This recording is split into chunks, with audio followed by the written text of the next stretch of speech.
Gold trusted gold buyers మీరు తాకట్టు పెట్టిన బంగారాన్ని విడిపించి ఈ రోజు ఉన్న మార్కెట్ ధరకు కొనబడను. ఫ్రాంక్లీ మీకు అడపదడప కాంట్రవర్సీస్ వస్తుంటాయి కదా. మీరు రజనీకాంత్ గారిని ఒకసారి విమర్శించారని, అలాగే అజిత్ గారితో మీకు గొడవ అయింది. అజిత్ గారితో గొడవ అవ్వలేదు. అంటే ఆయన ఫ్యాన్స్ ఏదో మిమ్మల్ని ఏదో మాటలంటే మీరు కూడా వాళ్ళు తిరిగి అవునండి తీవ్రంగా మాట్లాడినారు. నా క్యారెక్టర్ అయితే అదేనండి. ఇప్పుడు కూడా ఎందుకు నాకు ఇలాంటి కాంట్రవర్సీస్ వస్తున్నాయి, నేను ఒక సమస్య అంటే లేదు. నేను ఒక టాపిక్ ఉంటే ఇప్పుడు ఎక్కడైనా స్పెషల్లీ లేడీస్కి ఎక్కడైనా ఒక అన్యాయం జరుగుతుంది లేదా ఎక్కడైనా ఒక తప్పు జరుగుతుందంటే నేను ఎప్పుడు నేనే first I not only do I talk, I take action also. నేను నాకు దెబ్బ తగలాలని కాదు. ఇప్పుడు ట్రిషా గురించి ఇక్కడ ఒక పెద్ద ప్రాబ్లం, తమిళనాడులో ట్రిషా గురించి ఒక యాక్టర్ ఒక చాలా ఎలా ఒక టైప్లో మాట్లాడారు. ఆయన ఒక జోక్ అని అనిపించి పబ్లిక్గా ఓకే నేను చెప్పనా, త్రిష గురించి ఆయన ఆ పిక్చర్లో విల్లన్ అండి. ఆ విల్లన్ యాక్టరు మన్సూర్ అలీ ఖాన్ అని ఒక actor. He thought he was joking.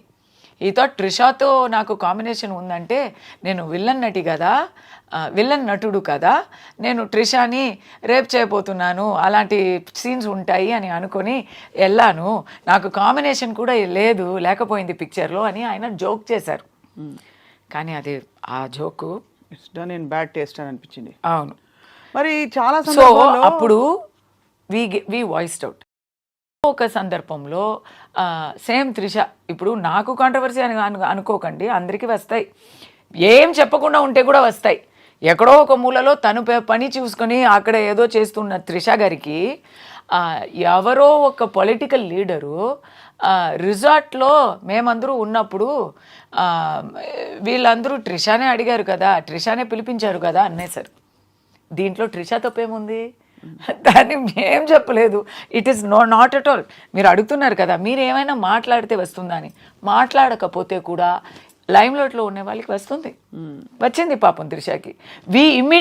Let me finish. I was the first person to stand for her and then everybody up to Chiranjeevi garu everybody stood for her. అది నెక్స్ట్. ఇప్పుడు సమంతకి వచ్చింది కదా, వచ్చిందా? దాంట్లో సమంత బాధ్యత ఏముంది? అసలు లేదు. She must been very hurt. Of course అందరం ఖండించాం ముక్త కంఠంతో. ఏం కనెక్షనే లేదు కదా. సమంత పేరు ఆ దాంట్లో ఎందుకు రావాలి? There is no connection. మీకు ఎవరి మీదో పంతం ఉండి ఎవరి మీదో ఆరోపణ వేయాలంటే దానికి మీరు ఎవరి పేరు తీస్తున్నారండి? అది so everybody said that is wrong.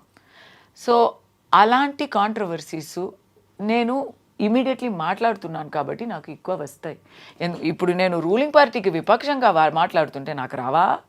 ఎన్నో వచ్చాయి ఆల్రెడీ, మీకు తెలియలేదు. నన్ను తాగపోతూ అంటారు, నన్ను అక్రమ సంబంధాలు, రోజు ఒక అక్రమ సంబంధం నాకు వస్తుంది. ఎవ్రీడే ఒక సంబడితో టోల్డ్ డైరెక్ట్లీ. ఎలా తెలుస్తుంది మీకు ఇది? నా సోషల్ మీడియాలో అంతా వచ్చి రాస్తారు. ఈ రోజు వచ్చి ఒక పొలిటికల్ లీడర్ బర్త్డే, ఈరోజు 8th November. ఆయనతో నేను ఒక 2-3 years ముందు బర్త్డేకి కలిసి ఒక ఫోటో తీసుకున్నాను. ఆ ఫోటోని పెట్టి ఈ రోజు వరకు ఏమో నాకు ఇంకా పెళ్లి చేయించలేదు అంతే. ఆల్ సార్ట్స్ ఆఫ్ దాని గురించి వీళ్ళందరూ ఒక అజెండాతో మనల్ని ఇలాంటి చేస్తుంటే I don't care about it. నా క్యారెక్టర్కి రంగు తక్కువ అని చెప్పి డైరెక్టర్ శంకర్ గారు, భారతీ రాజా గారు ఇదంతా వదిలేయండి. ఇదంతా ఎందుకంటే ఇవన్నీ కరెంట్ ఇష్యూస్. ఇంకా తెలుగులోకి రాలేదు కానీ మీరు తెలుగు వారి సపోర్ట్ అడిగారు. కస్తూరి గారు, తెలుగు నాట కూడా పెద్ద పెద్ద అగ్ర హీరోలు ఆడపిల్ల స్టేజ్ మీద పక్కనుంటే కనీసం ఏదో ఒకటి కడుపు చేయకపోతే జనం ఊరుకోరు అనే సినిమాలో ఉంటే ఒక ముద్దో పెట్టో కడుపు చేసో అని అలాంటి అంటే ఒక తీవ్రమైన comments so many people have said are you going to fight everybody అని అడుగుతున్నాను. I'm not asking you to comment on them because you been part of the MeToo movement. MeToo మూవ్మెంట్లో మీరు గణమెత్తి చెప్పారు. మీటూ మూవ్మెంట్లో 100 కోకళ్ళలు విక్టిమ్స్ బయటకు వస్తున్నారు, కంప్లైంట్ చేస్తున్నారు. పెద్ద జోక్ అయిపోయి nobody has stood by anybody so far. What is the result of all this except controversy and hours of interviews? We have to keep fighting. అలాని మనం పోరాటడం వదిలేస్తామా? ఓకే ఏమవ్వదు, మనకి నీతి దొరకదు అని మనం మాట్లాడడం మానేస్తామా? We have to keep doing it. ఇప్పుడు ఎప్పుడో ఒక ఒక రుద్రమాదేవి పోరాడింది కాబట్టే తెలుగు ఐడెంటిటీ స్థాపనం అయింది. కరెక్ట్. ఎక్కడో ఒక వేలు నాచియార్, ఎందుకు ఇది చెప్తున్నానంటే Velu Nachiyar is the greatest legendary queen of Tamil Nadu. She is a Tamil icon. She fought against the British బలగాన్ని ఎదుర్తూ నిలబడింది. ఎవరితో కలిసి నిలబడింది తెలుసా? హైదర్ అలీ గారితో. అది ఏం చేసిందంటే, బ్రిటిష్ సైనికులు వస్తున్నారు, they are coming closer to her kingdom అని తెలియగానే రాఖీ పంపించింది టు హైదర్ అలీ గారు. రాఖీ పంపించి, నేను మీ సోదరిని నాకు సహాయం చెయ్యరా, ఈ బ్రిటిష్ వాళ్ళతో నేను ఇప్పుడు పోరాటాలంటే అన్నయ్య మీ సహాయం కావాలని అడిగి వాళ్ళు కలిసి గెలిచారు. ఎందుకు చెప్తున్నానంటే, ఇప్పుడు లేడీస్ మేము ఆ జమానాలో లేము. అప్పుడు వేలు నాచియార్ గెలిచింది కాబట్టి ఇప్పుడు తమిళనాడులో లేడీస్ ఆర్ ఫ్రీ. లేకపోతే we will still be not having that kind of freedom. ఇక్కడ ఒక రుద్రమాదేవి ప్రభుత్వం చేసింది, అధికారం చేసింది కాబట్టే చేశారు కాబట్టే ఇక్కడ ఒక కల్చర్ ఉంది. ఇక్కడ మొట్టి పూజలు చేయగలము. It is not there in anywhere else in India where ladies can pray to the garbhagudi. It is only here. So ఎందుకు చెప్తున్నానంటే, ఇలాంటి సోషల్ రిఫార్మ్స్ ఎక్కడి నుంచి వస్తాయి? We have to keep fighting. ఈరోజు దొరకలేదు నీతి అని చెప్పి మనం ఊరుకుంటే, రేపు వేరే నాకు ఒకటి జరిగితే అందరూ ఊరుకుంటారు కదా. బట్ మీరు నిజంగా వేరే వనితే ఇండస్ట్రీలో సర్వైవ్ అవ్వడం, అప్పుడు పెద్ద పెద్ద తలకాయలతో పెద్దవాళ్లతో నేరుగా ఢీ కొనడం Kasturi garu is not a small thing. And Rajini గారి గురించి నేను అంత పెద్దగా ఏం తప్పు చెప్పలేదు. ఆయన పాలిటిక్స్కి వస్తానని చెప్పినప్పుడు ఈయన ఏంటండి పాలిటిక్స్ అని ఎన్నో రోజులుగా చెప్తున్నారు అని కమెంట్ వేశాను. తర్వాత నేను రజనీ గారు పిలిచి ఆయన కోసం వెళ్ళి మాట్లాడాను. He made me his spokes person. నేను ఇలా వస్తాను అని చెప్పి చాలా నాతో మాట్లాడేవారు. I was a spokes person. కానీ ఏం జరిగింది? రాలేదు ఆయన. నేను చెప్పినట్టే జరిగింది. ఎందుకు చెప్తున్నానంటే, కాంట్రవర్సీ మీరు నయనతార గురించి మాట్లాడారు, శంకర్ గురించి మాట్లాడారు. నేను చెప్పింది అంత నిజమే కదా. అది ఎందుకు మీకు అనిపించట్లేదు? వచ్చింది ఇప్పుడు ఎందుకండి అది పోనీ.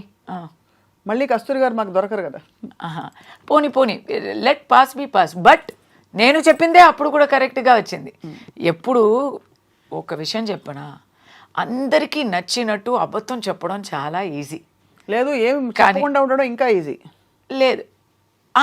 ఇప్పుడు అబద్ధం చెప్పడం కన్నా ఊరుకోవడం ఇంకా దారుణం, ఇంకా బీభత్సం అనేది నా ఆలోచన. బట్ ఎందుకు ఏదో ఒక అరాచకం జరుగుతుంది, ఒక అన్యాయం జరుగుతుంది మా కళ్ళు ముందే అంటే అది చూసినా చూడనట్టు అలా వెళ్ళిపోతే అది అరాచకం జరిగినప్పుడు మాట్లాడాలి. కరెక్ట్ కస్తూరి గారు. బట్ అదర్వైజ్ జనరల్ గా జరిగే విషయాలు, అనేక విషయాలు విచ్ డజంట్ రియలీ ఇంపాక్ట్. అవునండి. ఇప్పుడు డొనాల్డ్ ట్రంప్ గెలిచారు, దానికి కూడా మాట్లాడాను. అది అవసరం లేదు. అలా చూస్తే మాట్లాడమే అవసరం లేదు, ఎవరికి మాట్లాడడం అవసరం లేదు. ఇప్పుడు అందరూ ఇన్స్టాలో ఉన్నాము, ఇన్స్టాలో ఫొటోస్ పెడుతున్నారు, అందరూ పెడుతున్నారు.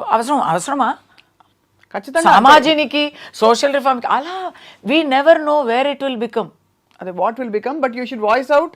You like to express yourself. కాదు, దాని మాత్రం కాదు. ఇప్పుడు నేను ఈ రోజు ఫోటో పెట్టలేదంటే మర్చిపోతారు కదా. They will ask. We have to be in contact with our people, with our world. మీకు ఇప్పుడు నేను లాస్ట్ 1 వీక్గా ఏం చెప్పలేదు. I also don't do daily photo పెట్టి డైలీ సెల్ఫీ కమెంట్స్ అలా నేను చెప్పలేదు. I never do. But you want to be directly engaged with the people. But I only comment on things that affect me. Something strong ఉంటే నేను cricket గురించి, క్రికెట్లో ఇప్పుడు New Zealand India series అయింది, దాని గురించి నేను కామెంట్ కూడా చేయలేదు. ఎందుకంటే అంత వర్స్ట్గా ఉండింది. So I didn't even feel like typing. So do you have ఎందుకు మాట్లాడుతున్నావు, మాట్లాడక ఊరుకుంటే బెటర్ కాదా అని చెప్తే, మాట్లాడుకుంటే ఇప్పుడు వరకు జరిగిన రిఫార్మ్స్ ఏవి జరిగేవి కాదు. సో అయితే మాట నుంచి వచ్చిన మాట నుంచి తప్పులు వచ్చినా పర్లేదు, మాట నుంచి సమస్యలు వచ్చినా పర్లేదు, కానీ మూకగా మాత్రం ఉండకూడదు. అంతే, ఉండకూడదు. ఎందుకంటే అప్పుడు ఏం చెప్తారు తెలుసా, నువ్వు అప్పుడు మాట్లాడలేదు, ఇప్పుడు మాట్లాడలేదు, అప్పుడు మాట్లాడలేదు, అప్పుడు అంతా ఊరుకొని ఇప్పుడు నీకు వచ్చినప్పుడు మాత్రం మాట్లాడుతున్నావా అంటారు. కాబట్టి వెల్ వ్యాలిడ్. అంటే నేను విమర్శాత్మకంగా అడగలేదు కస్తూరి గారు. నేను అలా I really wanted to understand. మీరు తరచుగా యువర్ కోటింగ్ కాంట్రవర్సీ అని. ఉదాహరణకి మీరు అన్నది పాయింట్ 100% రైట్. హీరోయిన్ తెల్లతోలుతో ఉండాలి, 16 ఏళ్ళు 18 ఏళ్ళు ఉండాలి. హీరోలు అంకుల్స్ గ్రాండ్ ఫాదర్స్ అయిపోయినా కూడా అది ఇండస్ట్రీ నామ్ ఇండియాలో ముఖ్యంగా. అవును, దానికి భాషలు కాదు, తెలుగు సినిమా, తమిళ సినిమా, హిందీ అందరూ సినిమా అంతే. Everybody, it's all like that. So did you have a problem ever where you were judged or one of your interview headlines was too young for Rajinikanth, too old for ఇంకొక hero Vijay అని చెప్పి. నేను when I came back first, this is not my first come back. నాకు first time పెళ్ళి చేసుకొని వెళ్ళి తర్వాత నాకు ఒక అమ్మాయి పుట్టి నేను వచ్చాను. అప్పుడు కాలా పిక్చర్కి నన్ను హీ వాంట్స్ టు కాస్ట్ మీ, ఏమేమో ట్రై చేస్తున్నారు, బట్ ఆ క్యారెక్టర్ ఈశ్వరీరావు గారు చేశారు. ఈశ్వరీరావు గారు కొంచెం ఫిట్ అయ్యారు. నేను ఇప్పుడే ఇలా ఉన్నానంటే అప్పుడు 10 years ముందు కదా. So it was not working out for him. And mister Ranjith the director wanted to cast me so badly. He is saying, నువ్వు ఇలా ఉన్నావే అమ్మా, can you please gain weight within 15 days అంటే నేను ఏం చేస్తానండి. సో అక్కడ ఎందుకంటే ఆ క్యారెక్టర్ అయితే రజనీకాంత్ పక్కన as his wife, as the mother of 3 grown up adult children. And they are also well grown up. They are not teenagers. And he's a tata. He's a మనవాళ్ళు ఉన్నారు, మనవరాలు ఉన్నారు. సో ఆ క్యారెక్టర్కి నేను ఫిట్ అవ్వలేదు.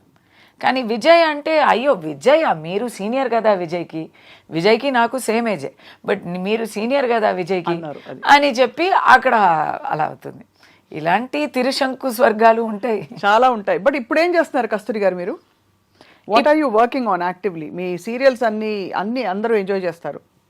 ఇప్పుడు actually I've taken up a very powerful negative role in a new television project, Jhansi అని ఈటీవీలో రాబోతుంది. So that is it's a lawyer, but very ruthless lawyer అనమాట. సో నేను అడిగాను, అబ్బా తులసిని ఎలా ఇలా ఒప్పుకుంటారు అని, but that is the challenge. No, Tulasi అంటే ఒక చాలా పొందిగా అయినా, బట్ మీకు 2 కోణాలు ఉన్నాయి. అయ్యో విలన్ ఏం కాదు, విలన్ కాదు, you have the very fiery side in you and also bold is there, but not rude and bad. అది కాదు, అది ఒకటి. Second, I'm doing a movie, దాంట్లో కూడా అలాంటి క్యారెక్టరే, but it's movies close to my heart. It's all newcomers. తెలుగులో చేస్తున్నాను, ఇంకా పేరు పెట్టలేదు. షూటింగ్ ఇస్ ఆన్ మండే, ఇంకా 2 daysలో షూటింగ్ స్టార్ట్ అవుతున్నాను. దాంట్లో ఒక పెద్ద ఇండస్ట్రియలిస్టు, హీరో పాపం ఒక చిన్న అబ్బాయి, both of us tug over ఉంటుంది.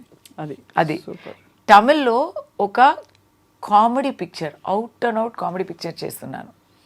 ఆ పిక్చర్లో డబుల్ రోలు. ఒక రోల్ అయితే కంప్లీట్ గృహలక్ష్మిని, చాలా భక్తి అయిన ఒక మదరు. రెండో క్యారెక్టర్ అయితే complete freak out, party, pub అలాంటి ఒక క్యారెక్టర్.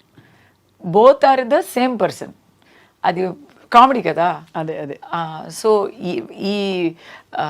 ఈ చాలా ఎలా చెప్పాలి, ఆనవాయితీగా ఉన్న ఆ మదర్ క్యారెక్టరు ఒకప్పుడు ఇలా మారిపోతుంది. So it's a fun film. మరి ఇంత జరుగుతూ మరి పిల్లల్ని మిస్ అవ్వరా, మీ వారిని పిల్లల్ని? అందరూ అమెరికన్స్ అని వినికిడి. అమెరికన్స్ అంటే ఇండియన్స్. యాక్చువల్లీ దిస్ ఇయర్ అన్ని కొంచెం మారిపోయాయి. టిల్ లాస్ట్ ఇయర్ నేను ఐ వాస్ దేర్ మ్యాక్సిమం, ఇక్కడ కొంచెం అక్కడ ఎక్కువ అని ఉన్నాను. దిస్ ఇయర్ ఎలా అంటే అబ్బాయి కూడా ఇక్కడే, he's going to school here from last academic year. So అదే చెప్పాను కదా, ఒకే అసైన్మెంటు. వాడు ఎప్పుడు తెలుగులో మాట్లాడతాడు అప్పుడు తిరిగి వెళ్దాం అని నిర్ణయం. అంతే. అవును, తెలుగు వచ్చే వరకు నోటితో తెలుగులో మాట్లాడే వరకు వదిలే ప్రసక్తే లేదు. ప్రసక్తే లేదు. అది ఒకటి. ఇంకోటి ఏంటంటే ఇప్పుడు ఐఎమ్ ఆల్సో లాంగ్ ఇయర్స్ అయిపోయింది, మోర్ దెన్ 20 years.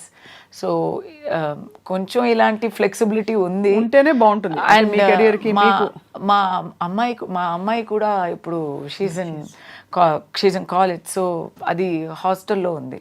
అది కంపల్సరీ. అమ్మాయి ఆరోగ్యం పూర్తిగా కుదుటపడిందా కస్తూరి గారు? చెప్తాను. Very moved to us, because she came from, అంటే ఏం చెప్పాలి, మృత్యుని అలా అలా మొట్టి మళ్ళీ అక్కడి నుంచి లాగేసి తీసుకొచ్చాము. లుకేమియా నుంచి తను. అవును, బాగా అదంతా అయిపోయిందండి. అది మేము మర్చి కూడా పోయాము. The only thing that I make, ఆ స్మరణంగా ఆ మెమరీలో నేను I'm helping some children for their medical expenses. నా అమ్మాయి పేరు మీదనే పెట్టి మను మిషన్ అని ఐఎమ్ డూయింగ్. What was